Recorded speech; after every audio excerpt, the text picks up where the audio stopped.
جھڑکنے لگے. اسی اثنا میں نبی کریم کے ایک صحابی جن کا نام ہے حضرت خزیمہ رضی اللہ تعالی، وہ آ گئے. کہنے لگے یا رسول اللہ کیا ماجرا ہے، کیا بات ہے؟ حضور نے ساری بات سنائی کہ اس کے ساتھ ہمارا یہ سودا ہوا تھا اور یہ بات طے پائی تھی، اور اب یہ کہتے ہیں سودا ہی نہیں ہوا، اور کہتا ہے گواہ پیش کرو. تو ہم گواہ کس کو پیش کریں؟ جب سودا ہوا تھا تو کوئی پاس نہیں تھا، کسی نے سودا ہوتے ہوئے دیکھا نہیں، کسی نے بات ہوتے ہوئے سنی نہیں، تو ہم کس کو گواہ پیش کریں؟ حضرت خزیمہ نے جب یہ بات سنی تو آگے بڑھے اور اس عرابی کے سامنے کھڑے ہو کر کہنے لگے او عرابی، میں خدا کی قسم کھا کر شہادت دیتا ہوں کہ تو نے گھوڑا بیچا اور میرے نبی نے خریدا. میں شہادت دیتا ہوں. شہادت دے دی. حضور نے خزیمہ کو بلایا، فرمایا بات سنو خزیمہ، جب سودا ہوا تھا تم پاس نہیں تھی، تم نے بات ہوتے ہوئے نہیں سنی، سودا ہوتے ہوئے نہیں دیکھا، تم نے شہادت کیسے دے دی؟ تو حضرت خزیمہ نے جو جواب دیا وہ یاد رکھنے ایمان ہو تو ایسا. حضرت خزیمہ نے کہا یا رسول اللہ بے شک جب سودا ہوا تھا میں پاس نہیں تھا، میں نے سودا ہوتے ہوئے نہیں دیکھا، بات ہوتے ہوئے نہیں سنی، مگر میں نے شہادت دی ہے آپ کی زبان سے سن کر، اس لیے کہ یا رسول اللہ میں نے خدا کو نہیں دیکھا، آپ کی زبان سے سن کر شہادت دی ہے. میں نے پہلے نبیوں کو نہیں دیکھا، آپ کی زبان سے سن کر شہادت دی ہے. میں نے جنت و دوزخ کو نہیں دیکھا، آپ کی زبان سے سن کر شہادت دی ہے. جب آپ کی زبان سے سن کر بن دیکھے خدا کی شہادت دیتا ہوں تو بن دیکھے سودے کی شہادت نہ دوں.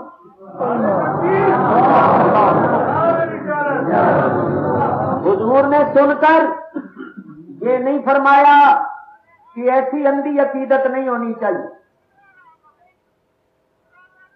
عقیدت میں محبت میں ایسا غلوب نہیں ہونا چاہیے، یہ نہیں فرمایا، بلکہ کیا فرمایا؟ انعام دیا. حضرت خزیمہ کی عقیدت محبت کو دیکھ کر انعام دیا. کیا انعام دیا؟ فرمایا میرے صحابیوں، شریعت کا قانون یہ ہے کہ ہر معاملے کے دو گواہ، لیکن جس معاملے کی گواہی خزیمہ دے دے اس ایک کی گواہی کو دو کے برابر سمجھا کرو. حضور نے اللہ کے دیے ہوئے اختیار سے ایک شخص کی گواہی کو دو شخصوں کی گواہی کے برابر قرار دی. ایمان ہو تو ایسا. تو میرے دوستو انہوں نے سوالات کرنے شروع کر دیے، تو یہ ایک قسم کا امتحان لینا شروع کر دیا. جب انہوں نے سوالات کیے حضور کا چہرہ سرخ ہو، حضور جلال میں آ گئے. حضرت عمر فاروق رضی اللہ تعالیٰ عنہ فرماتے ہیں ایسا معلوم ہوتا تھا کہ منبر حضور کے نیچے کانپ رہا. اللہ کا رسول جلال میں آ گیا اور اللہ کے رسول کا جلال اللہ کا جلال ہے. صحابہ رونے لگے اور رو رو کر پڑھنے لگے رضینا باللہ ربا وبالاسلام دینا وبمحمد صلی اللہ علیہ وسلم نبیا ورسولا وبالقرآن اماما.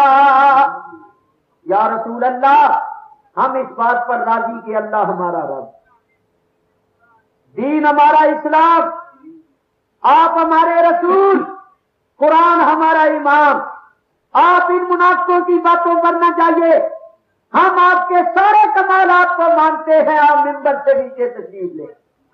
حضور ممبر سے نیچے تشریف لائے. ثابت ہوا کہ حضور کے زمانے میں جو منافق تھے ان کا عقیدہ بھی یہی تھا کہ حضور علم غیب نہیں جانتے.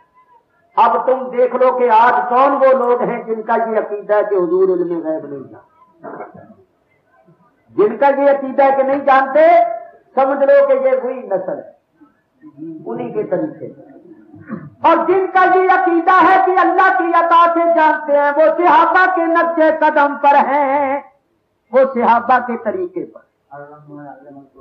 میرے دوستوں بزرگوں یاد رکھو، میں نے ابھی آپ کو منافقوں کا یہ ایک عقیدہ بتایا ہے میں سارے عقیدے آہستہ آہستہ آپ کو بتاؤں گا کہ ان کے عقیدے کیا، لیکن یہاں ایک بات کروں، پہلے مل جل کے رہتے، کافر بھی، منافق بھی اور مومن، کٹھے ہی نمازیں پڑھتے تھے، کٹھے روزے رکھتے تھے، مل جل کے رہتے۔ اللہ نے آیت اتاری، اللہ تعالیٰ نے ارشاد فرمایا ما کان اللہ لیذر المؤمنین علی ما انتم علیہ حتی یمیز الخبیث من الطیب، ما کان اللہ لیذر المؤمنین علی ما انتم علیہ۔ اللہ نے فرمایا مسلمانوں جس حالت پر تم اب ہو کہ مل جل کے رہتے، اللہ تمہیں اسی حالت پر نہیں رکھے، خبیثوں کو طیبوں سے جدا کر دے۔ اللہ تعالیٰ خبیثوں کو الگ کرے گا اور طیبوں کو الگ۔ ما کان اللہ لیذر المؤمنین علی ما انتم علیہ حتی یمیز الخبیث من الطیب۔ بولو اللہ نے خبیث کن کو کہا اور طیب کن کو کہا؟ منافقوں کو خبیث کہا، بولو سارے، منافقوں کو خبیث کہا اور مومنوں کو طیب۔ اللہ فرماتا ہے ہم تمہیں مل جل کے نہیں رہنے دیں گے، خبیثوں کو الگ کریں گے، طیبوں کو الگ کریں گے۔ ثابت ہوا کہ اللہ کی حکمت کا تقاضا یہ ہے کہ طیب الگ رہیں اور خبیث الگ رہیں۔ اللہ نہیں چاہتا مل جل کے رہے، اور ہم کہتے ہیں نہیں جی مل جل کے ہی رہنا چاہیے، مل جل کے۔ کیوں بھائی؟ ہم یہ کہتے ہیں مل جل کے رہنا چاہیے، اللہ چاہتا ہے کہ الگ الگ رہیں۔ یہ میں نہیں کہتا، قرآن پڑھ رہا، لاؤ ابھی دیکھ لو، چوتھا بات اللہ تعالیٰ ارشاد فرماتا ہے حتی یمیز الخبیث من الطیب، اللہ خبیثوں کو الگ کر دے گا، طیبوں کو الگ کر دے گا۔ اللہ نہیں چاہتا کہ خبیث اور طیب یعنی بد عقیدہ اور صحیح العقیدہ مل جل کے رہیں، اللہ نہیں چاہتا۔ لو صاحب اللہ کا حکم آ گیا کہ الگ کر دو، مسجد بری ہوئی تھی، رسول اللہ نے فرمایا منافقوں میری مسجد سے نکل جاؤ، وہ بیٹھے رہے، کیونکہ ان کا عقیدہ یہ تھا کہ ان کو کیا پتا ہے منافق تو ان کو تو علم نہیں، بیٹھے۔ حضور نے فرمایا نکل جاؤ، چپکے سے نکل جاؤ ورنہ نام لے لے کے نکالوں گا، کیونکہ حضور تو سب جانتے، کہاں لکھا ہوا جانتے تھے، قرآن پڑھ کے تھے۔ اللہ تعالیٰ ارشاد فرماتا ہے وَتَرَى الَّذِينَ فِي قُلُوبِهِم مَّرَضٌ، وَتَرَى ہے میرے حبیب تم دیکھتے ہو الَّذِينَ فِي قُلُوبِهِم مَّرَضٌ، ان لوگوں کو جن کے دلوں میں مرض ہے۔ میرے حبیب تم تو دیکھتے، حضور تو سب دیکھتے، فرمایا نکل جاؤ، چپکے سے نکل جاؤ ورنہ نام لے لے کے نکالوں گا۔ وہ پھر بھی نہ نکلے، کیونکہ ان کا عقیدہ یہ تھا کہ ان کو کیا پتا ہے۔ آخر حضور نے نام لے لے کے نکالنا شروع کیا، اخرج یا فلان ابن فلان، اخرج یا فلان ابن فلان، او فلاں فلاں کے بیٹے نکل جا، او فلاں فلاں کے بیٹے نکل جا۔ حضور نے سارے منافقوں کو اپنی مسجد سے نکال دیا،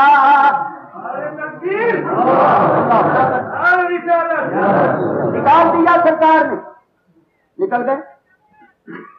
دوسرا دن ہوا تو 6-7 پھر آ گئے اور دائرہ بنا کے بیٹھ گئے، لگے خسر پسر کرنے۔ صحابہ کرام نے کہا خبیثو، ہمارے رسول اللہ نے تمہیں کل نکالا تھا، تم پھر آ گئے ہو۔ کہنے لگے اللہ کے گھر سے کون روک سکتا ہے، یہ اللہ کا گھر ہے، ہم اللہ کے گھر میں آئے ہیں، اللہ کے گھر میں آنے سے کوئی نہیں روک سکتا۔ صحابہ نے کہا اللہ کے گھر میں اللہ والے ہی آ سکتے ہیں، اللہ والوں کو کوئی نہیں روکے گا، لیکن تمہیں تو رسول اللہ نے نکالا، نکلو خبیثو۔ اب وہ نکلتے نہیں تھے، تو تاریخ ابن حشام پڑھ کر دیکھو، صحابہ نے ان کو مکے مارے اور ان کے سروں کے بالوں سے پکڑا، پیروں سے پکڑا، ہاتھوں سے پکڑا، گھسیٹتے ہوئے اور مارتے ہوئے ان کو لے گئے، مسجد سے باہر نکال دیا، کہا خبردار آئندہ ہماری مسجد میں آئے۔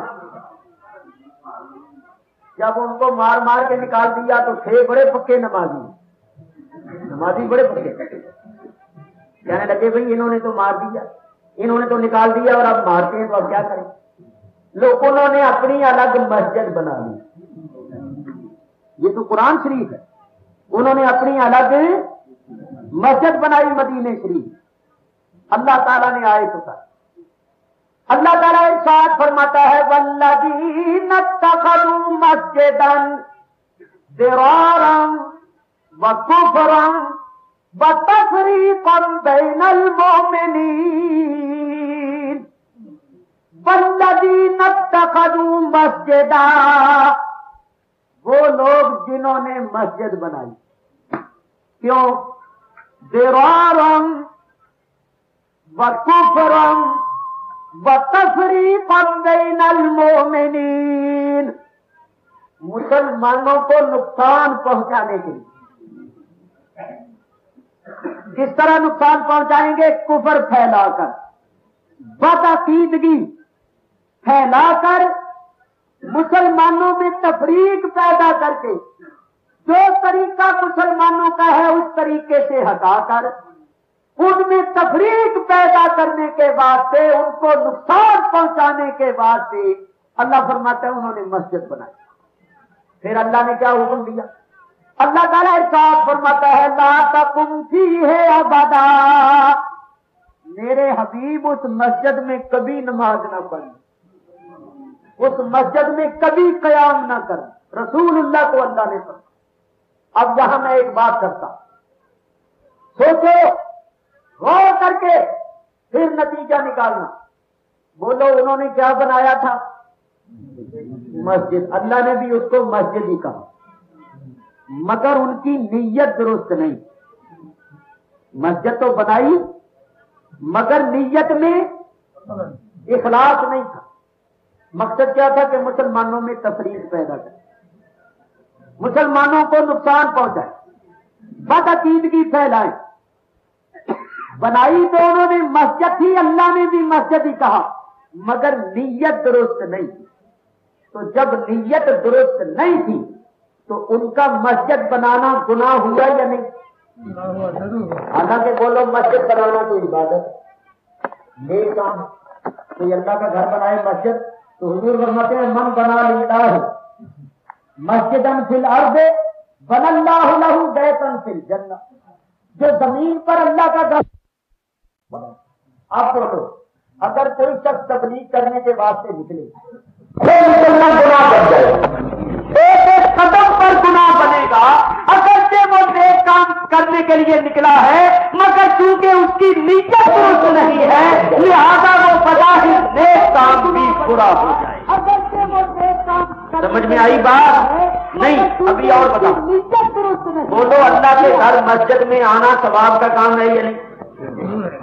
ثواب کا کام۔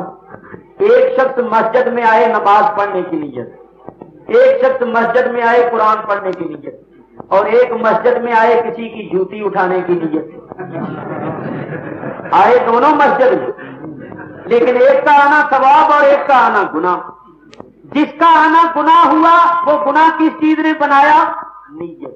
اس کی نیت ٹھیک ہے، اس کی نیت یہ ہے کہ کسی کی جوتی اٹھاؤں۔ معلوم ہوا جب نیت درست نہ ہو تو نیک کام بھی گناہ بن جاتا ہے، نیک کام بھی گناہ بن جاتا ہے۔ تو میرے دوستو، جو لوگ اس نیت سے نکلتے ہیں کہ لوگوں کو سنیت سے ہٹائیں، سلام پڑھنے سے ہٹائیں، نظر و نیاز سے ہٹائیں، سرکار کا میلاد شریف کرنے سے ہٹائیں، جب ان کی نیت درست نہیں ہے تو ان کا نکلنا ثواب کیسے؟ تم تو ظاہر کو دیکھتے ہو، ہم باطن کو دیکھتے، تم ظاہر کو دیکھتے ہو، ہم نیت کو دیکھتے۔ تو سرکار دو عالم نے ان کو نکال دیا، انہوں نے اپنی الگ مسجد بنا لی، پھر رسول اللہ نے اس مسجد کو گروا دیا، جلوا دیا، حکم دیا اس مسجد کو جلا دو، صحابہ نے آگ لگا دی اس مسجد کو ڈھا دیا، جلا دیا۔ بولو، مسجد کو جلانا اور ڈھانا گناہ ہے، مگر اس مسجد کو ڈھانا اور جلانا ثواب تھا، کیونکہ جنہوں نے وہ بنائی تھی ان کی نیت میں اخلاص۔ لو اب میں ایک بات بتاتا ہوں، دیکھو غصے میں نہ آنا، ناراض نہ ہو، تحقیق کرو۔ جہاں منافقوں نے مسجد بنائی تھی، جس مسجد کو رسول اللہ نے جلوا دیا تھا، اب وہاں پھر مسجد بنی۔ کنہوں نے بنائی ہے؟ یہ جو تبلیغ کرتی، تبلیغی جماعت نے مسجد بنائی ہے مدینہ منورہ میں، اس مسجد کا نام رکھا ہے مسجد نور۔ جاؤ مدینہ شریف والوں سے پوچھو، انہوں نے اسی جگہ مسجد بنائی ہے جہاں منافقوں نے بنائی تھی۔ رسول اللہ نے اس کو جلوا دیا تھا، گروا دیا تھا، انہوں نے اب پھر وہاں مسجد بنائی ہے۔ بولو، جب رسول اللہ کی مسجد نبوی وہاں موجود ہے، ان کو الگ مسجد بنانے کی کیا ضرورت؟ پوچھو، یہ جہاں بھی لوگ بیٹھے ان سے پوچھو، کیوں بھئی ہے مدینے میں مسجد یا نہیں؟ کئی لوگوں نے دیکھا، اور یہ لوگ جو حضور کی مسجد میں بیٹھے درود پڑھتے ہیں، سلام پڑھتے ہیں، ان کو کھینچ کھینچ کے ادھر دیکھ لینا جا کر، خدا تعالیٰ آپ کو لے جائے تو دیکھ لینا۔ جو لوگ حضور کی مسجد میں بیٹھے تسبیح پڑھ رہے ہیں، قرآن شریف پڑھ رہے ہیں، ان کے پاس آ کر بیٹھے کہتے ہیں ادھر ایک مسجد ہے، وہاں دین کی باتیں ہوتی ہیں، وہاں چلو۔ بلکہ میں اللہ کے گھر میں بیٹھا ہوا ہوں، جھوٹ نہیں بولتا، اگر کسی کو شبہ ہو تو میں انشاءاللہ ساؤتھ افریقہ سے واپس جاتے ہوئے پھر مدینہ شریف جاؤں گا، انشاءاللہ مکہ مکرمہ بھی جاؤں گا، میرے ساتھ چلو، میں تمہیں مدینہ شریف کے لوگوں سے پوچھوا دیتا ہوں۔ انہوں نے تقریریں طے کر کے رکھی ہوئی ہے کہ یہ لوگوں کو کہتے ہیں حضور کی مسجد میں نماز پڑھنے سے تمہیں ثواب کم ملے گا، اور ہم نے جو مسجد بنائی ہے اس میں ثواب زیادہ۔ بولو، حضور کے شہر میں مدینہ شریف میں الگ مسجد بنانا، جس مسجد میں رسول اللہ نے نمازیں پڑھی، جس مسجد میں اصحاب نے نمازیں پڑھی، جس مسجد میں اہل بیت نے نمازیں پڑھی، اس مسجد سے نکال کر کسی اور جگہ لے کے جانا یہ کیسی؟ تو میرے بزرگوں، قسم خدا کی میں اللہ کے گھر میں بیٹھا ہوا ہوں، ہمیں کسی سے کوئی ذاتی اناد نہیں، کوئی جھگڑا نہیں، کوئی جائیداد کی تقسیم کا مسئلہ نہیں، یہ ایمان کا مسئلہ، یہ عقیدے کا مسئلہ۔ ان لوگوں کے عقیدے یہی ہیں، ارے بیٹھو نا، بیٹھو، یہ بات میں ایسا نہیں کر رہا، بیٹھو۔ ان لوگوں کے عقیدے یہ ہیں کہ یہ کہتے ہیں سلام پڑھنا شرک ہے، ہم جو کھڑے ہو کے سلام پڑھتے ہیں یہ کہتے ہیں شرک ہے۔ بولو، تم سارے پڑھتے ہو یا نہیں سلام؟ تو ان کے فتوے سے تو تم مشرک ہو، اور بولو مشرک کی بخشش ہوگی؟ تو ان کے نزدیک تو ہم مسلمان بھی نہیں، ان کے نزدیک تو ہم مشرک ہیں، ہماری تو بخشش ہی نہیں ہوگی۔ یہ تو ہمیں مشرک بنائے اور ہم ان کو اپنا بڑا مان لیں، تو یہ کس قدر افسوس ہے۔ یہ کہتے ہیں میلاد کرنا بدعت ہے، ان کی کتابوں میں لکھا ہے حضور کا میلاد کرنا ایسا ہے جیسا ہندو کنہیے کا جنم دن مناتے۔ میں کتابیں ساتھ لایا ہوں، اتنے مجمع میں اعلان کر رہا ہوں، اگر کوئی ایک حوالہ غلط ثابت کر دے، ساؤتھ افریقہ کے دربن شہر کے جس چوراہے میں چاہو مجھے کھڑا کرو اور سزا دو، اور اگر حوالے صحیح ہو تو تم سمجھ لو خود ہی۔ کہتے ہیں میلاد کرنا بدعت ہے، میلاد حرام ہے، حضور پر سلام پڑھنا شرک ہے۔ نہیں، سنو، لکھا ہے کہ ہندو سود کا پیسہ، بیاج کا پیسہ خرچ کر کے پانی کی سبیل لگائے، سبیل سمجھتے ہو نا، پھر ہی پانی پلائے ہندو، اور پیسہ خرچ کرے بیاج کا، سود کا، تو کہتے ہیں اس سبیل سے مسلمان کو پانی پینا جائز ہے۔ ہندو پلید ہے، وہ بت پرستی کرتا ہے، مشرک ہے، انما المشرکون نجس، اور اللہ قرآن میں فرماتا ہے مشرک پلید. تو مشرک ہندو پلید پیسہ بیاج اور سود کا خرچ کر کے جو سری حرام ہے پانی کی سبیل لگائے تو کہتے ہیں اس کا پانی پینا مسلمان کو جائے. اور مسلمان محرم کی 10ویں تاریخ کو پانی کی سبیل لگائیں، شربت پلائیں شہدائے کربلا کی ارواح کو ثواب پہنچانے کے لیے، تو انہوں نے لکھا اس کا پانی پینا مسلمان کو حرام ہے.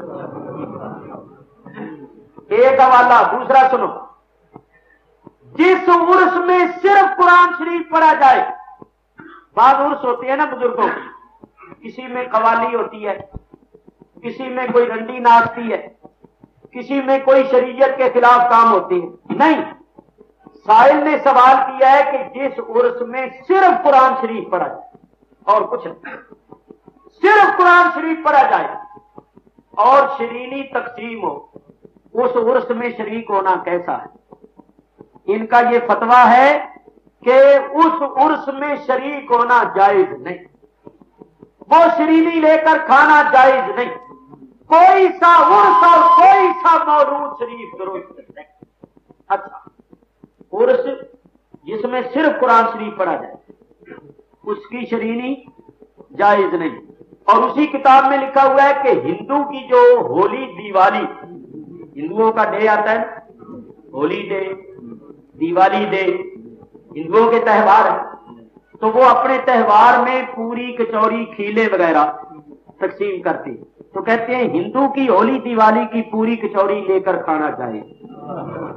وہ اگر تحفے کے طور پر دیں، ہندو اپنی ہولی دیوالی کی پوری کچوری تحفے کے طور پر دیں، مسلمان کو لے کر کھانا جائز ہے. لیکن اگر کسی بزرگ کا عرس ہو، رسول اللہ کا میراث شریف ہو، اس میں جو شرینی تقسیم ہو اس کا لے کر کھانا حرام ہے.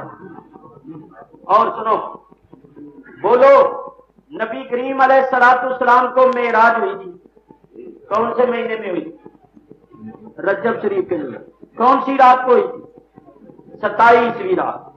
تو کسی نے سوال کیا ہے کہ رجب کی 27ویں رات کو معراج النبی کا جلسہ کرنا، یا تو جلسہ کرے یا صرف قرآن شریف پڑھے، کوئی اپنے گھر میں قرآن شریف ختم کروائے، یا کوئی شخص کھانا پکا کر لوگوں کو کھلائے اور حضرت کی روح کو ثواب پہنچائے، اور 27 کو روزہ رکھے، تو یہ کیسا ہے؟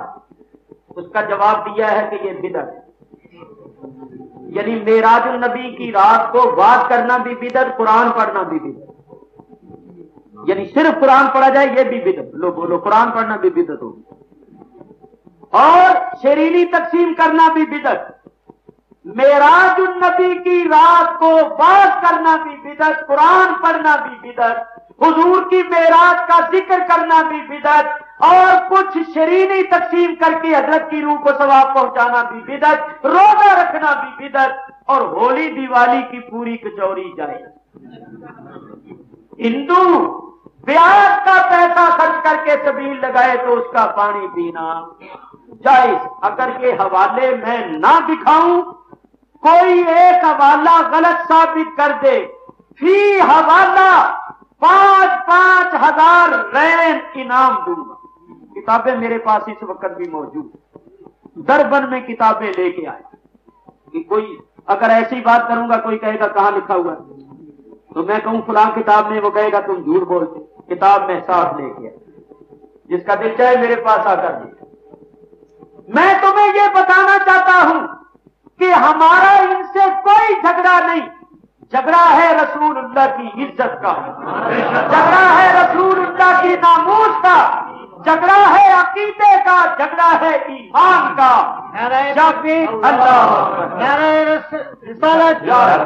جب یہ لوگ ہمیں مشرک بنائیں، ہمیں بدعتی بنائیں، تو جو لوگ ہمیں مشرک اور بدعتی بنائیں، ہمارے باپ دادوں کو مشرک اور بدعتی قرار دیں، ہمیں ان سے کیا جھگڑا ہے؟ ان سے کیا بات ہے؟ ان سے کیا تعلق ہے؟ بولو، تمہارے باپ دادے نظر و نیاز کرتے تھے یا نہیں؟ ختم درود کرتے تھے یا نہیں؟ صلاۃ و سلام پڑھتے تھے یا نہیں؟ بزرگوں کے مزارات پر جاتے تھے یا نہیں؟ یہ ان سب چیزوں کو شرک اور بدعت کہتے ہیں. تو افسوس تو تم پر ہے کہ جو تمہیں مشرک اور بدعتی کہے تو پھر ان کے پیچھے لگتے، جو تمہیں مشرک بنائے جہنمی بنائے تم ان کے پیچھے لگتے ہو۔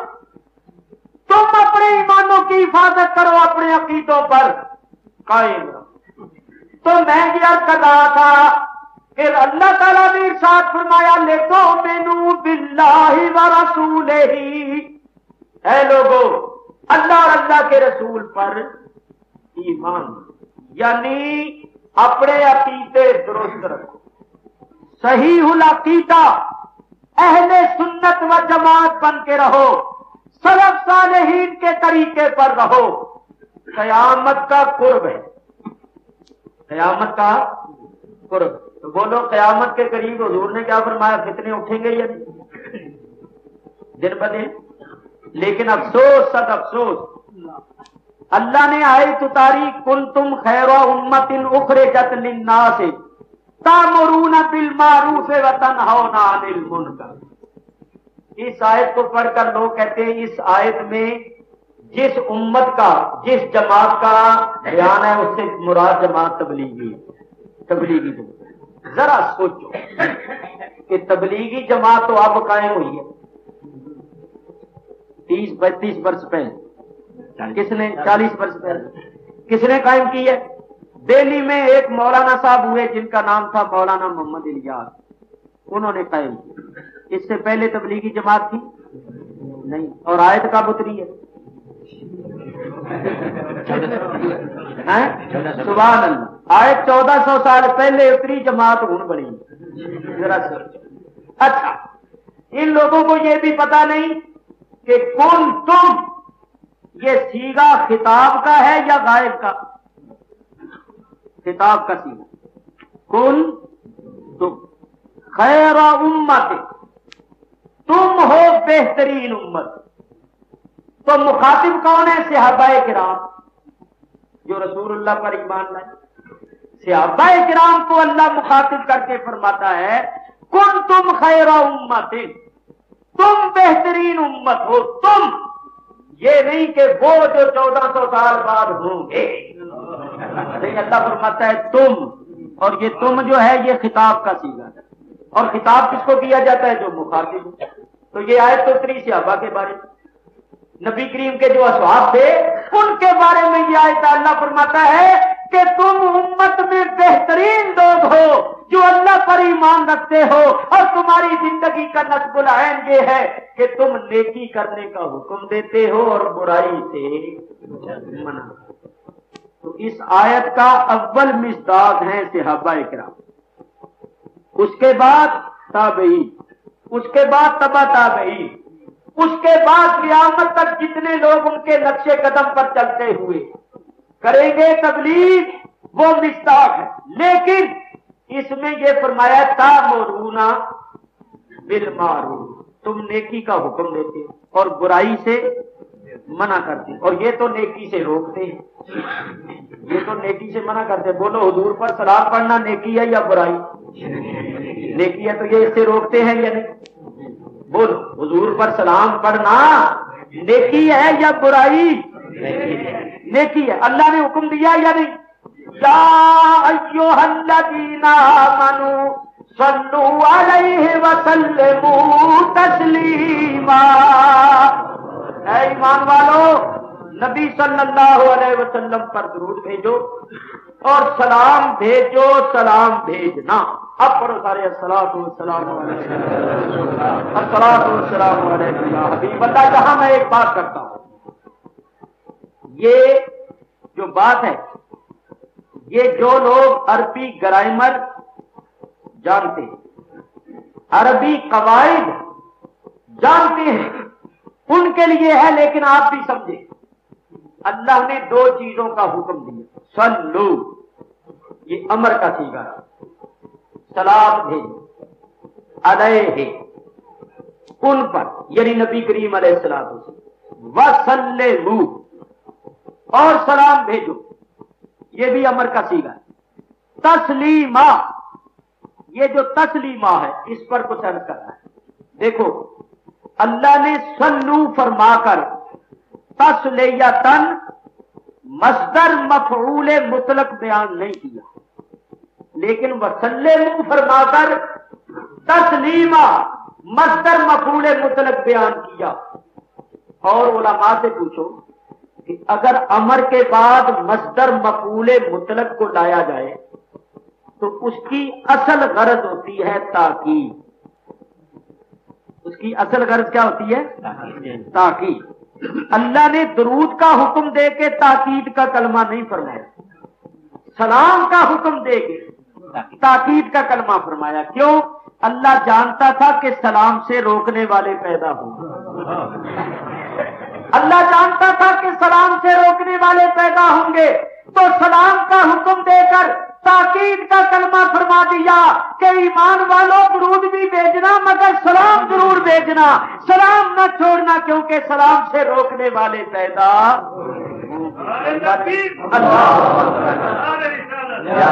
تو سلام بھیجنا تو اللہ کے حکم کی تعمیل ہے۔ اللہ نے حکم دیا سلام بھیجو تو ہم سلام بھیجتے ہیں، تو ہم تو اللہ کے حکم کی تعمیل کرتے ہیں۔ اچھا اور سنو، ہم جب نبی کریم پر سلام بھیجتے ہیں تو ہمیں ملتا کیا؟ حضور علیہ الصلوۃ والسلام نے ارشاد فرمایا کہ جب کوئی مجھ پر 1 مرتبہ سلام بھیجتا ہے میرا رب اس پر 10 مرتبہ سلام بھیجتا ہے، اور فرمایا 10 مرتبہ اللہ کے فرشتے اس کو سلام کہتے اور 10 مرتبہ میں اس کو سلام کا جواب دوں۔ تو جو حضور پر 1 مرتبہ سلام بھیجے اس پر 10 مرتبہ اللہ کا سلام آتا ہے، 10 مرتبہ فرشتوں کا سلام آتا ہے، 10 مرتبہ رسول اللہ کا سلام آتا ہے۔ اور یہ بھی کوئی حدیث اور آیت دکھاؤ کہ جو سلام سے روکتے ہیں ان کو کیا ملتا ہے؟ پڑھنے والوں کو تو یہ ملے گا، اور روکنے والوں کا جو حال ہوگا وہ قیامت کے دن دیکھیں۔ ایک بات اور عرض کرتا ہوں، یہ توجہ کے ساتھ سنو میرے بزرگوں اور دوستوں، اللہ اللہ، حضور علیہ الصلوۃ والسلام پر ہم سلام بھیجتے ہیں۔ یہ لوگ کہتے ہیں تم میلاد کا جلسہ کرتے ہو، حضور کی سیرت کا جلسہ کرتے ہو، ہر جلسے میں سلام بھیجتے ہو، یہ کہاں لکھا ہوا؟ ہر جلسے میں تم سلام بھیجتے ہو، اس کا کیا ثبوت ہے؟ تو آؤ ذرا میں عرض کروں، قرآن شریف پڑھ کر دیکھو، اللہ تعالیٰ نے قرآن میں جہاں بھی اپنے نبیوں کے حالات بیان کیے ہیں، حالات سیرت کے معنی حالات کے، سیرت کے معنی کیا ہے؟ حالات۔ نبی کریم کی سیرت بیان ہوگی، کیا مطلب؟ نبی کریم کے حالات بیان ہوگی، سیرت کے معنی حالت کے۔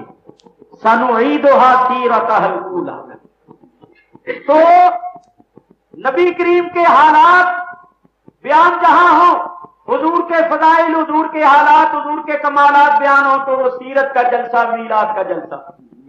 قرآن پڑھ کر دیکھو، اللہ تعالیٰ نے قرآن میں جہاں اپنے نبیوں کے حالات بیان کیے ہیں، حالات بیان کرنے کے بعد اللہ نے ان نبیوں پر سلام بھیجا۔ پہلے تو اللہ نے اپنے نبی کے حالات بیان کیے، بیان کرنے کے بعد ختم کہاں کیا؟ سلام۔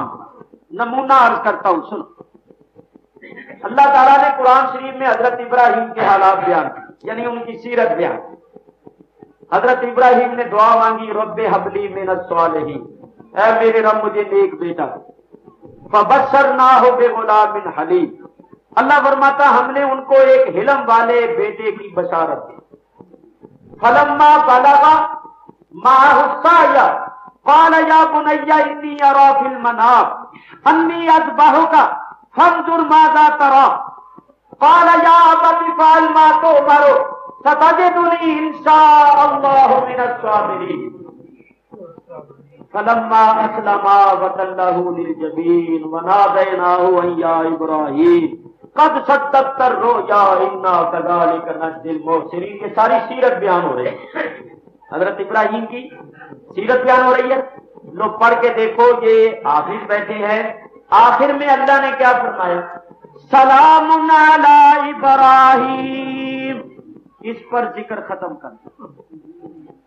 اللہ نے پہلے حضرت ابراہیم کی زندگی کے حالات بیان کیے، ان کی شان بیان کی، ان کی سیرت بیان کی، اور آخر میں کیا کیا؟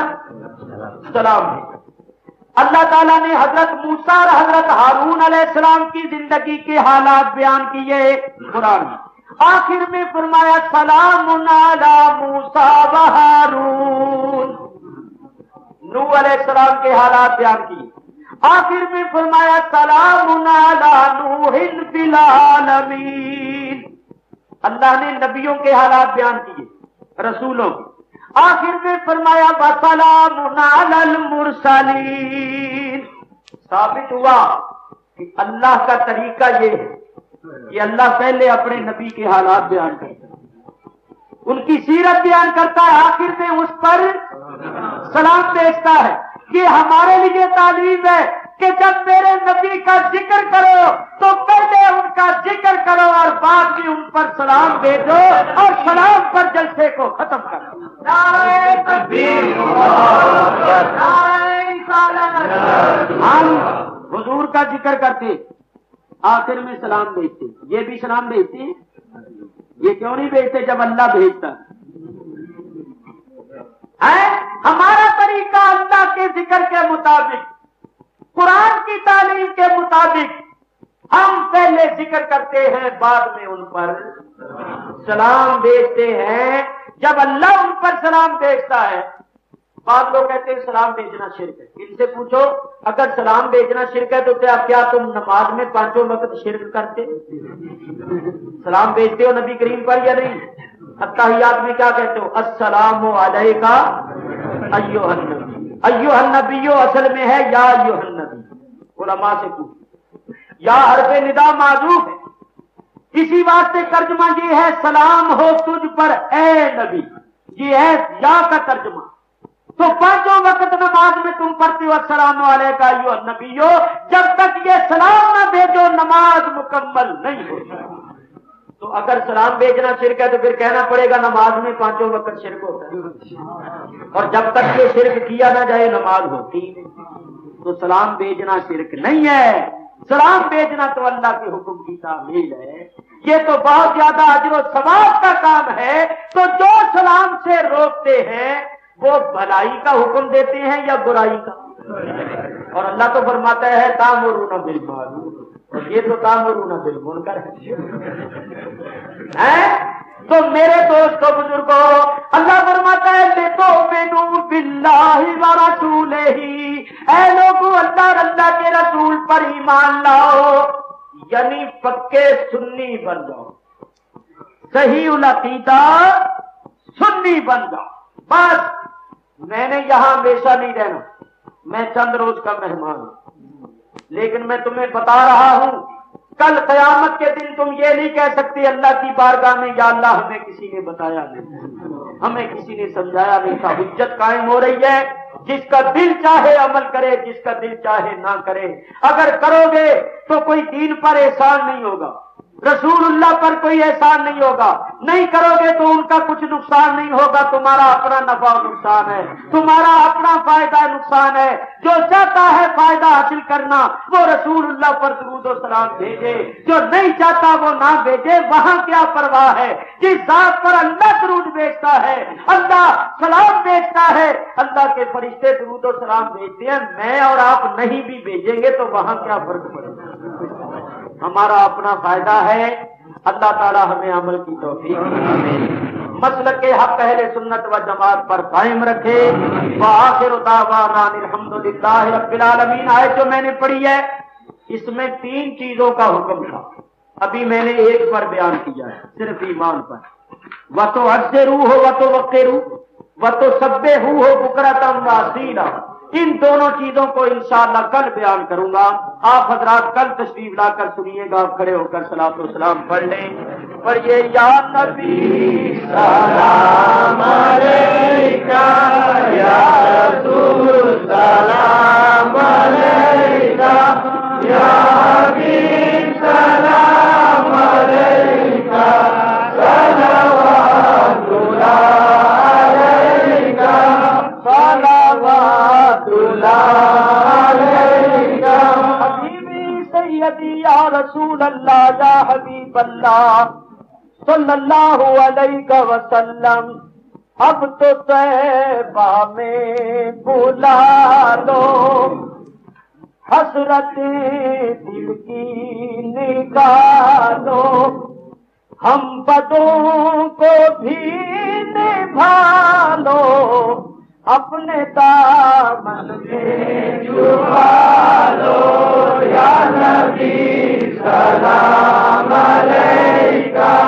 یا رسول سلام علیکہ یا حبیب سلام علیکہ صلوات اللہ علیکہ صلوات اللہ علیکہ حبیبی سیدی یا رسول اللہ یا حبیب اللہ صلی اللہ علیہ وسلم آپ کا در ہو میرا سر سامنے ہو روئے انور سامنے ہو روضائے انور حسنین کا صدقہ کرم کر میرے غوث کا صدقہ کرم کر میرے خواجہ کا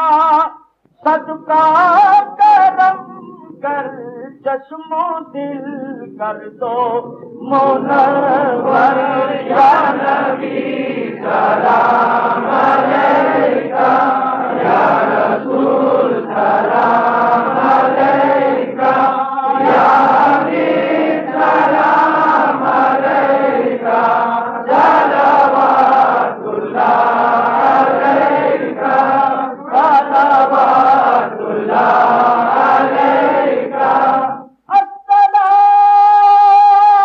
السلام اے سبز گنبد کے مکین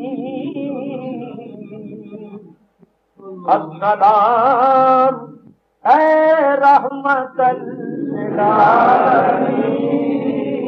للعالمین اے خدا کے لاڈلے پیارے رسول